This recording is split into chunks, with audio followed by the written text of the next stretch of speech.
আলহামদুলিল্লাহ সুম্মা আলহামদুলিল্লাহ, আল্লাহ তাআলার অশেষ মেহেরবানিতে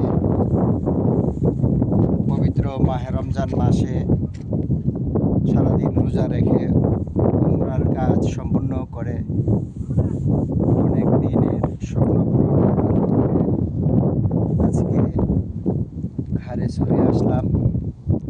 প্রায় 2 ঘন্টার উপরে হেঁটে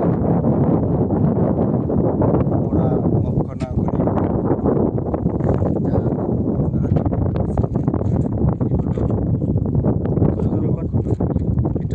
মক্কা নগরী চতুর্দিক এই হলো খানায় কাবা, এই হলো কাবা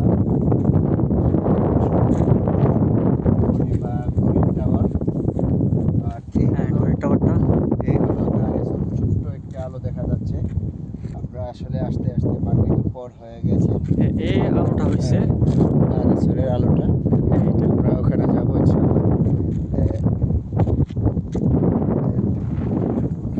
নিকট দোয়া চাই, আল্লাহ তাআলা আমাদেরকে কবুল করেন। আমিন আমিন সুম্মা আমিন।